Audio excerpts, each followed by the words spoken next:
Hello friends, welcome to my YouTube channel, The Journey of Mathematics with Science.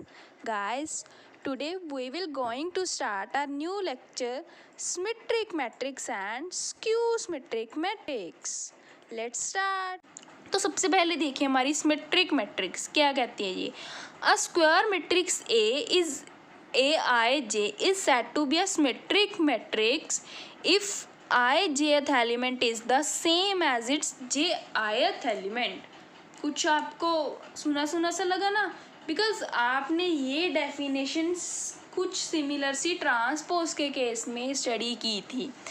Okay तो symmetric matrix बिल्कुल यही है. सबसे पहली कंडीशन क्या है सिमेट्रिक मैट्रिक्स के लिए कि मैट्रिक्स कैसी होनी चाहिए हमारी स्क्वायर मैट्रिक्स. अगर कोई मैट्रिक्स स्क्वायर मैट्रिक्स है तभी हमारी मैट्रिक्स सिमेट्रिक मैट्रिक्स हो सकती है. Clear guys. तो फर्स्ट कंडीशन क्या है कि उसको क्या होना पड़ेगा स्क्वायर मैट्रिक्स. सेकंड क्या कह रहा है वो कि अगर कोई मैट्रिक्स है जिसके एलिमेंट्स ये हैं, ठीक है, तो क्या होगी अगर मैं इसकी कोई और मैट्रिक्स ले लूँ जिसके एलिमेंट्स कैसे हो जाएं. सपोज अगर कोई मैट्रिक्स मैं ए डैश लूँ वो ऐसे हो जाए उसके, ठीक है, कि कोई फर्स्ट मैट्रिक्स जिसके elements A I J type के हैं वो सेम हो, I J th element is same as its J ith element. क्या कह रहा है ये देखिए, मैं आपको अगर बताऊँ ये 1 2 3 4 5 6 7 2 3, ठीक है, ये मैट्रिक्स ली मैंने ए. अब मैं कोई बी मैट्रिक्स ले रही हूँ, कैसी लेनी है. उन्होंने क्या कहा है कि ए आई जेथ क्या होना चाहिए हमारा जे आईथ.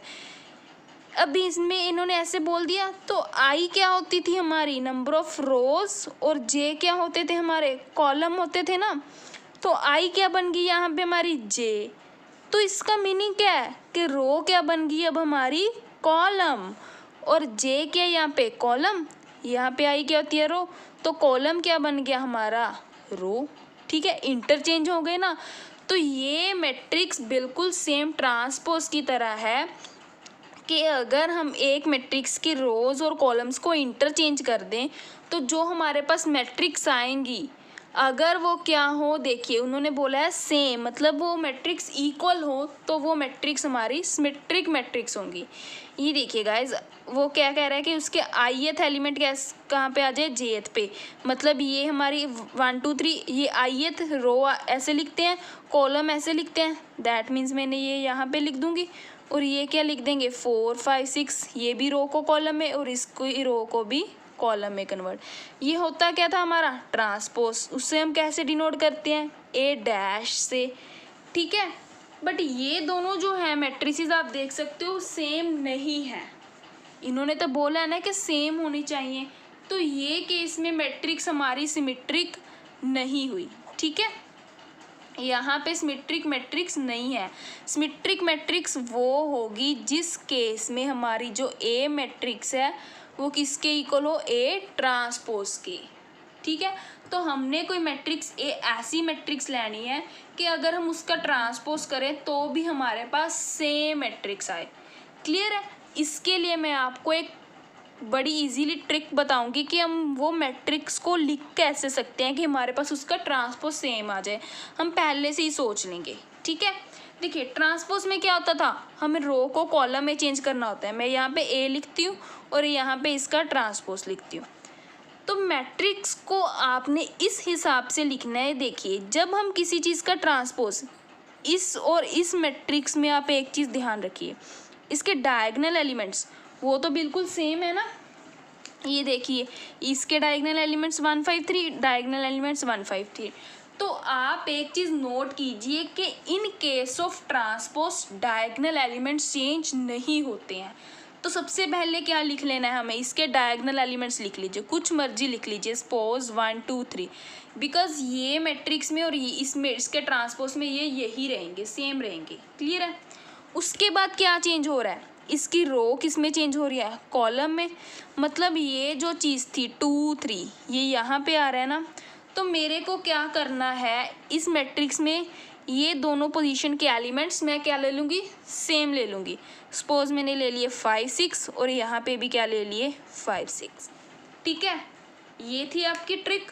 और उसके बाद हमारा क्या, कौन सा एलिमेंट बच गया, ये हो गया कंप्लीट, ये हो गया, यही एलिमेंट बच गया ना, ये देखिए, ठीक है। तो ये एलिमेंट जो बच गया, इसकी मैं कुछ वैल्यू लिख लेती हूँ, सपोज 7 7, ये भी दोनों हमने सेम ले लेने हैं। तो आई बात समझ में, ठीक है। तो अभी हम इसका ट्रांसपोज देखिए क्या आएगा, इसका रो कॉलम में चेंज हो जाएगा, मतलब 1 5 6, अब इसकी रो ये भी कॉलम में 5 2 7, अब ये रो कॉलम में 6 7 3। अब इन दोनों को एनालाइज कीजिए, ये दोनों मैट्रिक्स बिल्कुल सेम है ना, मतलब हमारा ए ट्रांसपोज के इक्वल है। दैट मीन्स हमारी ये ए मैट्रिक्स क्या है, हमारी सिमेट्रिक मैट्रिक्स है।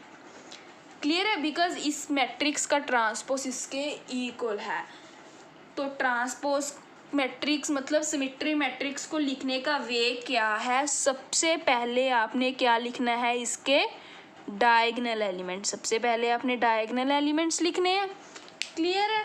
और फिर सेकंड नंबर पे आपने क्या लिखना है, इसके ये एलिमेंट्स जो इसके सेम होते हैं, इसको आपने लिख लेना है सेकंड नंबर पे, ठीक है जी। तो उसके बाद जो इसका क्या बच जाता है, थर्ड नंबर, ये देखिए 7 और 7, इसको हमने लिखना है थर्ड नंबर पे सेम। तो ये है आपका एक हिडन ट्रिक, या कह सकते हो कि इसको लिखने का वे है। अगर आपको कोई क्वेश्चन आता है पेपर में कि what is symmetric matrix, right it's one example, तो आप ऐसे इजीली लिख सकते हो। ओके, अब है हमारी स्क्यूज मैट्रिक, इसको भी मैं ऐसे लिखने का वे बताऊंगी कि हम कैसे मैट्रिक्स को लिख सकते हैं। ओके, डेफिनेशन देखिए क्या कह रही है, a square matrix A is A I J is said to be skew matrix if I jth element is negative of its J ith element. That means हमारी कोई मैट्रिक्स है ए आई जे, ठीक है। अब उसमें क्या कह दिया कि हमारी जो सेम दूसरी मैट्रिक्स आएगी, सपोज हमारी A transpose A dash matrix है फिलहाल मैं कहती हूँ, उसके जो आई जेथ एलिमेंट जे आईथ होने चाहिए, बट कैसे होने चाहिए, नेगेटिव ऑफ इट्स एलिमेंट, मतलब इसके आगे नेगेटिव साइन आना चाहिए।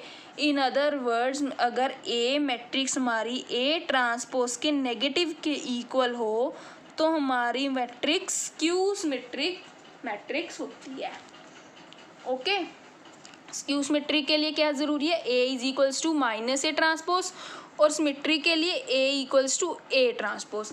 बस यही डिफरेंस है कि यहाँ पे कोई साइन नहीं और यहाँ पे हमारा माइनस साइन है। Clear guys. तो इसको लिखने की एग्जांपल का वे बताती हूँ मैं आपको, वो कैसे लिखेंगे। इसके लिए सबसे पहले क्या ले लीजिए, आप डायगोनल एलिमेंट को ज़ीरो ले लीजिए। ओके, क्योंकि ज़ीरो के आगे मैं कुछ भी साइन लूँ वो चेंज नहीं होता, ज़ीरो ही होता है, और डायगोनल एलिमेंट्स चेंज नहीं होते, तो उसका तो हम कुछ कर नहीं ना सकते, इसलिए ज़ीरो ले लो। आगे के केस में हमने क्या करना है, ये देखिए। अब इसको लिखने के लिए पहले हमने क्या करना होता था, ये दो एलिमेंट्स मतलब ये दो पोजीशन पे लिखने होते थे। इस पोजीशन पे कोई भी एलिमेंट ले लीजिए, सपोज 1 2, और इस पोजीशन में क्या करना है, अब आपने इसका नेगेटिव पार्ट लिख देना है, दैट इज -1 -2। क्लियर है। सिमिलरली अब हमने इस पार्ट को फिल करना था, इस पार्ट को फिल करने के लिए भी सेम फंडा अप्लाई करेंगे। यहाँ पे कुछ लिख दीजिए और यहाँ पे इसका नेगेटिव लिख दीजिए, दैट मीन्स हमने लिख दिया 5 और -5। अब ये मैट्रिक्स थी हमारी ए, इसका आप ट्रांसपोज फाइंड कीजिए, देखिए क्या आएगा, यही आएगा ना, 0 1 2, और इसका क्या है, ये देखिए -1 0 5, नेक्स्ट इज -2 -5 इज 0।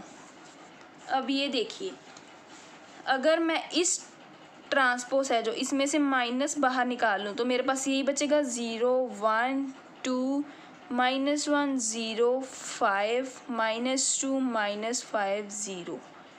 क्लियर है। जैसे हमारा जो स्केलर होता है वो ईच एलिमेंट के साथ मल्टीप्लाई होता है, अब हम क्या कर रहे हैं, रिवर्स कर रहे हैं, माइनस बाहर निकाल रहे हैं, दैट मीन्स आप कह लो डिवाइड कर रहे हैं -1 से, तो भी हमारा ईच एलिमेंट के साथ ही उसको डिवाइड करके बाहर निकालेंगे। ठीक है, तो ये आ गई हमारी माइनस। अब ये जो था ए ट्रांसपोज, ये किसके इक्वल है, माइनस, ये चीज़ क्या है, ए है ना। ठीक है, तो हम कह सकते हैं कि ए ट्रांसपोज हमारा किसके इक्वल है, -a के। क्लियर है। ठीक है। तो यहाँ पे हमने लिखा था a is equals to minus है, या है आप माइनस इधर लिख लीजिए उधर लिख लीजिए, सेम थिंग है, क्योंकि इधर आकर वो ज़ीरो में फिर से कन्वर्ट हो सकता है। तो ठीक है, अगर हमारा ए ट्रांसपोज ए के इक्वल हो तो वो क्या होगा, सिमेट्रिक मैट्रिक्स। अगर हमारा ए ट्रांसपोज माइनस ए के इक्वल हो जाए तो वो क्या होगा, स्क्यू सिमेट्रिक मैट्रिक्स। क्लियर। इसको लिखने का बस ये देख लीजिए कि पहले डायगोनल एलिमेंट्स लिखने हैं, उसके बाद हमने ये एलिमेंट्स लिखने हैं, फिर ये जो बच गया वो वाला। ओके, अब ये जो दो टाइप्स थी बहुत इंपॉर्टेंट है, इसके रिलेटेड आपको बहुत क्वेश्चंस आएंगे और एक क्वेश्चन आपका कंपलसरी है कि इस सेक्शन में से आएगा 100%। तो गाइज ये थी हमारी सिमेट्रिक मैट्रिक्स और स्क्यू सिमेट्रिक मैट्रिक्स। आज हम यही दो मैट्रिक्स कर रहे हैं और अब मैं कल अपनी नेक्स्ट वीडियो में आपको कुछ नई मैट्रिक्स के बारे में बताऊंगी। ओके, तो आज का काम आपका यही है कि आप ये दोनों मैट्रिक्स को अच्छे से स्टडी कर लीजिए सो दैट आपको नेक्स्ट मैट्रिक्स की डेफिनेशन क्लियर हो सके। ओके गाइस, अगर आपको मेरी वीडियो अच्छी लगे तो इसे लाइक करना, शेयर करना और मेरे चैनल को सब्सक्राइब करना, और साथ में जो आपकी नोटिफिकेशन बेल है उसे ज़रूर प्रेस करना सो दैट आपको मेरी आने वाली नेक्स्ट वीडियोस मिल सके। Okay guys, thank you, bye bye.